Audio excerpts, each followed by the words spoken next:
There are only two basic paths: the path of devotion, prayer and love, and the path of meditation and awareness. These two different approaches persist. Shiva's approach is that of devotion, prayer, love. Saraha's approach is that of meditation, awareness. The distinction is just a formality, because the lover and the meditator arrive at the same goal. Their arrows are released from different bows, but they reach the same target. The bow does not matter. Finally, what type of bow you have chosen does not matter, as long as the target is attained. These are the two bows, the path of meditation and the path of devotion. Because humans are divided into thinking and feeling. Either you can approach reality through thinking, or you can approach reality through feeling. The Buddhist approach, the approach of Buddha and Saraha, is through intelligence. It is basically through the mind that Saraha moves. Of course, the mind has to be left behind in the end, but it is the mind that has to be left behind. By and by, the mind has to disappear into meditation,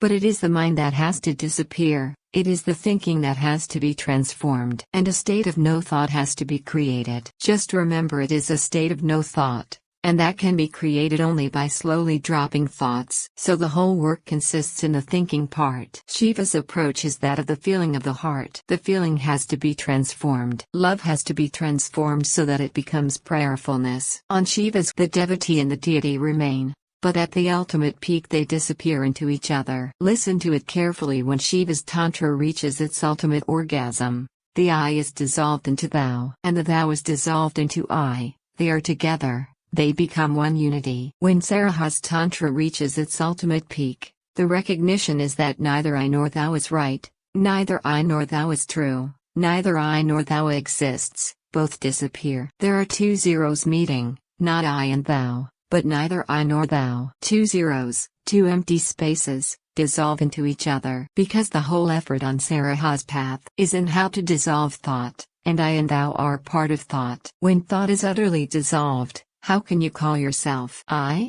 And whom will you call your God? God is part of thought. God is the thought creation, a thought construct, a mind construct. So all mind constructs dissolve and shunya, emptiness, arises. On Shiva's path you no longer love the form, you no longer love the person, you start loving the whole existence. The existence becomes your thou, you are addressed to the whole existence. Possessiveness is dropped, jealousy is dropped. Hatred is dropped, all that is negative in feeling is dropped. The feeling becomes purer and purer, until a moment comes when there is pure love. In that moment of pure love, you dissolve into thou and thou dissolves into you. You also disappear, but you disappear not like two zeros. You disappear as the beloved disappears into the lover, and the lover disappears into the beloved. Up to this point the paths are different, but that too is just a formal difference. Beyond this, what does it matter whether you disappear like a lover and a beloved, or you disappear like two zeros? The basic point, the fundamental point, is that you disappear, nothing is left, no trace is left. That disappearance is enlightenment. So you have to understand this. If love appeals to you, Shiva will appeal to you and the Book of Secrets will be your Tantra Bible. If meditation appeals to you, then Saraha will appeal to you. Both are right. Both are going on the same journey. With whom you would like to travel, that is your choice. If you can be alone and blissful, then choose Saraha. If you cannot be blissful when you are alone, if your bliss comes only when you relate, then choose Shiva. This is the difference between Hindu Tantra and Buddhist Tantra.